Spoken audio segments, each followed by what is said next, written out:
आज है 30 अप्रैल 2026 दिन गुरुवार। Welcome back to clean news UP. चलिए देखते हैं उत्तर प्रदेश की 25 फटाफट बड़ी खबरों को। यूपी स्कूल्स में प्रशस्त ऐप से दिव्यांग बच्चों की पहचान होगी आसान। उत्तर प्रदेश के स्कूल्स में अब विशेष आवश्यकता वाले दिव्यांग बच्चों की पहचान आसान होने जा रही है। राष्ट्रीय शैक्षिक अनुसंधान प्रशिक्षण परिषद द्वारा विकसित प्रशस्त ऐप के जरिए 21 प्रकार की विकलांगताओं की जांच सरलता से हो पाएगी।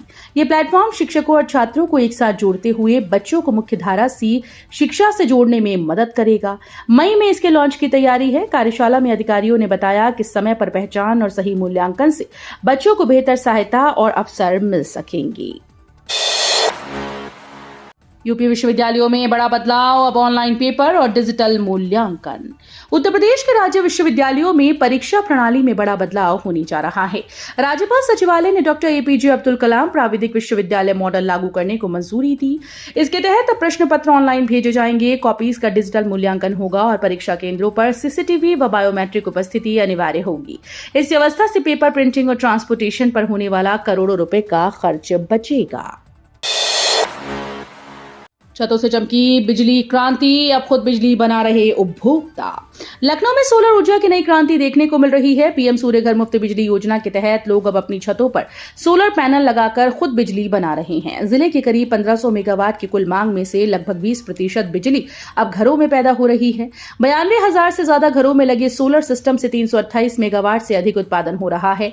उत्तर प्रदेश नवीन और नवीकरणीय ऊर्जा विकास अभिकरण के मुताबिक ये पहल ऊर्जा आत्मनिर्भरता की दिशा में बड़ा कदम साबित हो रही है। आगरा छावनी में 17 सड़कों के बदले नाम, विकास कार्यों को भी मंजूरी। आगरा छावनी क्षेत्र में बड़ा बदलाव देखने को मिलेगा। बोर्ड बैठक में अंग्रेजों और मुगलों के नाम पर बनी 17 सड़कों के नाम बदलने का फैसला लिया गया। इसके साथ ही क्षेत्र में शुद्ध पेयजल, सफाई और नाले नालियों के सुधार पर भी जोर दिया गया। जर्जर शौचालयों को ध्वस्त कर नए निर्माण होंगे और वाटर हार्वेस्टिंग को बढ़ावा दिया जाएगा। छावनी परिषद के सीईओ दीपक मोहन कुमार के मुताबिक 1 करोड़ रुपए की लागत से ये विकास कार्य कराए जाएंगे। कानपुर में बसेस की कमी से यात्री बेहाल, 320 बसेस हरदोई भेजी गई। कानपुर से लखनऊ, प्रयागराज और अन्य शहरों के यात्रियों को भारी परेशानी का सामना करना पड़ा। पीएम नरेंद्र मोदी के कार्यक्रम के चलते परिवहन विभाग ने 320 बसें हरदोई भेज दी। इससे झकरकटी बस अड्डे पर यात्रियों की भीड़ बढ़ गई और लोग तेज गर्मी में घंटों इंतजार कर रहे हैं। मंगलवार शाम से बिगड़ी व्यवस्था के कारण बुधवार को हालात और खराब रहे। हालांकि गुरुवार दोपहर तक बसेस का संचालन सामान्य होने की उम्मीद जताई जा रही है। पीएम मोदी को काशी के 6 जीआई टैग, हस्तशिल्प उपहार, संसद मॉडल बना आकर्षण। नरेंद्र मोदी को वाराणसी में नारी वंदन सम्मेलन के दौरान खास उपहार दिया गया। काशी के 6 जीआई टैग वाले हस्तशिल्प उत्पाद एक साथ भेंट किए गए, जो अपने आप में एक अनोखा क्षण रहा। इस दौरान नए संसद भवन का आकर्षक मॉडल भी लोगों के बीच चर्चा का केंद्र बना। कार्यक्रम में नारी शक्ति के साथ काशी की समृद्ध हस्तशिल्प परंपरा की झलक देखने को मिली। उत्तर प्रदेश में 79 जीआई टैग उत्पाद हैं, जिनमें काशी का महत्वपूर्ण योगदान लगातार बढ़ रहा है। यूपी उर्दू अकादमी बदहाल, 5 साल से नहीं बनी एग्जीक्यूटिव कमेटी। उत्तर प्रदेश उर्दू अकादमी पिछले 5 वर्षों से बदहाली का सामना कर रही है। सबसे बड़ी समस्या ये है कि अब तक एग्जीक्यूटिव कमेटी का गठन नहीं हो पाया, जिससे कई अहम फैसले लंबित हैं। इसका सीधा असर साहित्यकारों, शायरों और पत्रकारों पर पड़ा, जिन्हें मिलने वाली पुरस्कार भी रुके हुए हैं। अकादमी हर साल 25,000 से 5 लाख रुपए तक के सम्मान देती रही, लेकिन मौजूदा स्थिति से उर्दू जगत में नाराजगी बढ़ती जा रही है। पंचायत चुनाव टालने पर सरकार घिरी, लोकदल अध्यक्ष का बड़ा आरोप। सुनील सिंह ने उत्तर प्रदेश में पंचायत चुनाव टाले जाने को लेकर योगी सरकार पर गंभीर आरोप लगाए। उन्होंने कहा कि सरकार जानबूझकर चुनाव नहीं करा रही, क्योंकि उसे हार का डर है। सुनील सिंह का दावा है कि कभी वोटर लिस्ट, कभी आरक्षण और कभी पिछड़ा आयोग का हवाला देकर चुनाव टाले जा रहे हैं। उन्होंने आरोप लगाया कि सरकार चाहती है कि पंचायत चुनाव विधानसभा चुनाव के बाद हों, ताकि हार का असर बड़े चुनाव पर ना पड़े, और इसे लोकतंत्र के खिलाफ बताया। यूपी स्कूल्स में सुविधाओं पर सख्ती, गैप एनालिसिस से होगा सुधार। योगी आदित्यनाथ सरकार ने प्रदेश के स्कूल्स में बुनियादी सुविधाओं को लेकर सख्त रुख अपनाया। जीरो टॉलरेंस ऑन डेफिशिएंसी नीति के तहत अब हर कमी को चिन्हित कर गैप एनालिसिस के जरिए सुधार किया जाएगा। अपर मुख्य सचिव पार्थ सारथी सेन शर्मा ने सभी जिलाधिकारियों को निर्देश दिए कि स्कूल्स में किसी भी तरह की कमी बर्दाश्त नहीं होगी। सरकार का लक्ष्य है कि बच्चों को बेहतर, आधुनिक और कॉन्वेंट जैसी सुविधाएं मिलें। योगी सरकार में पर्यटन को नई उड़ान, यूपी बना आस्था और विकास का हब। योगी आदित्यनाथ के नेतृत्व में उत्तर प्रदेश पर्यटन के क्षेत्र में तेजी से उभर रहा है। विरासत भी विकास भी नीति के तहत राज्य ने आस्था और आधुनिकता का अनोखा संगम पेश किया। बीते एक वर्ष में 156 करोड़ से अधिक पर्यटकों के आगमन ने नया रिकॉर्ड बनाया। सरकार ने पर्यटन और संस्कृति को बढ़ावा देने के लिए बजट में भी ऐतिहासिक वृद्धि की। इससे प्रदेश को वैश्विक पर्यटन मानचित्र पर नई पहचान मिल रही है। देश में 4 ही जातियां, नारी, गरीब, युवा और किसान। काशी में सीएम योगी आदित्यनाथ ने वाराणसी में सम्मेलन को संबोधित करते हुए कहा कि देश में 4 ही जातियां, नारी, गरीब, युवा और किसान हैं। उन्होंने कहा कि ये विचार प्रधानमंत्री नरेंद्र मोदी के विजन को दर्शाता है, जिसमें पूरा समाज समाहित है। मुख्यमंत्री ने महिला आरक्षण को लेकर विपक्ष पर निशाना साधते हुए कहा कि इसे रोकने के प्रयास से उनकी नारी विरोधी सोच सामने आई है। उन्होंने कहा कि देश की महिलाएं ऐसे दलों को कभी माफ नहीं करेंगी। इंदिरापुरम अग्निकांड पर सख्त सीएम योगी, अफसरों को दिए तत्काल कार्रवाई के निर्देश।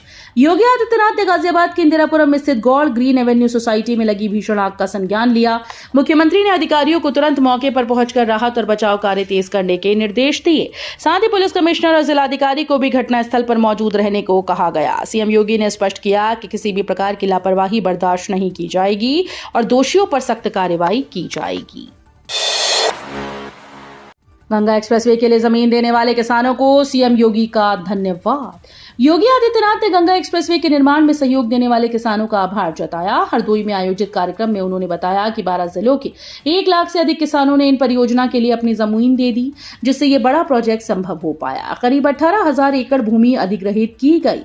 मुख्यमंत्री ने कहा कि अन्नदाताओं के सहयोग से ही प्रदेश में विकास की नई राह तैयार हो रही है और ये एक्सप्रेसवे यूपी की तरक्की का नया प्रतीक बन गया है।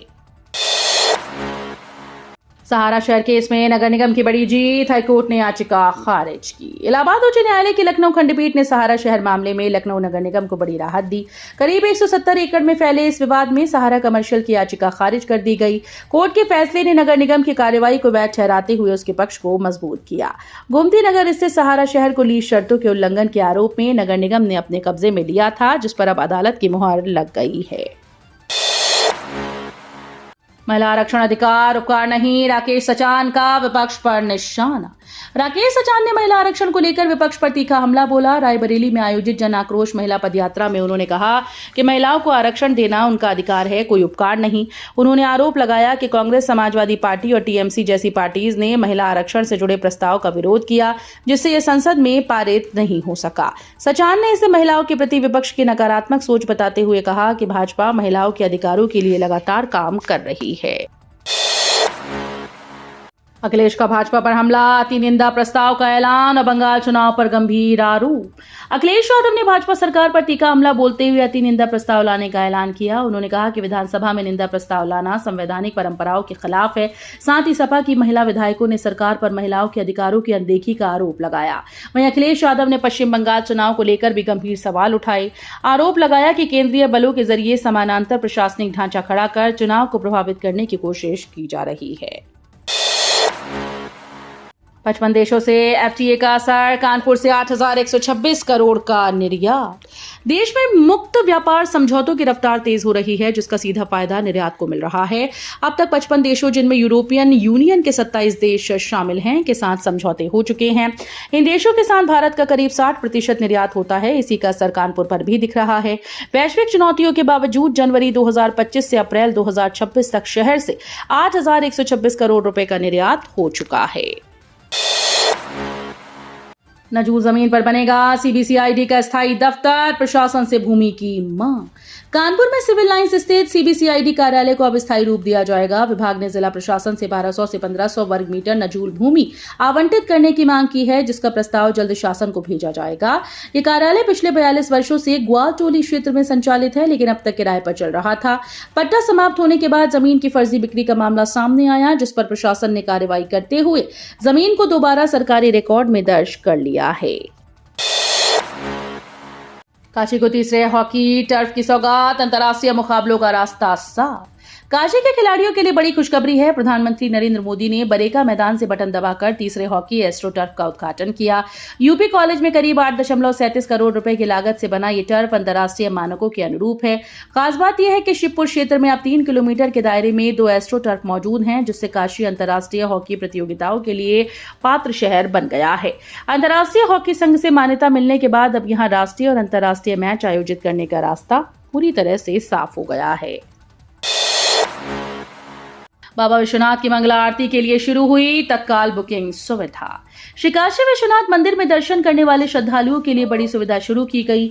अब मंगला आरती के लिए भी तत्काल बुकिंग की व्यवस्था लागू हो गई है। हर दिन सुबह 11 बजे से अगले दिन की आरती के लिए 100 तत्काल टिकट उपलब्ध होंगे। मंदिर की आधिकारिक वेबसाइट पर रेलवे की तरह ही तत्काल बुकिंग का विकल्प दिखाई देगा। खास बात यह है कि जनरल और तत्काल दोनों टिकट्स का शुल्क समान यानी 500 रुपए रखा गया है। नीट काउंसलिंग घोटाला, सिक्योरिटी मनी न लौटाने पर प्रोफेसर स्टेनो निलंबित। नीट काउंसलिंग में अभ्यर्थियों की 3.8 अरब रुपए की सिक्योरिटी मनी वापस न किए जाने के मामले में बड़ा एक्शन हुआ। चिकित्सा शिक्षा विभाग ने सख्ती दिखाते हुए जिम्मेदार प्रोफेसर डॉक्टर राहुल कुमार और स्टेनो मोहम्मद इरफान अंसारी को निलंबित कर दिया।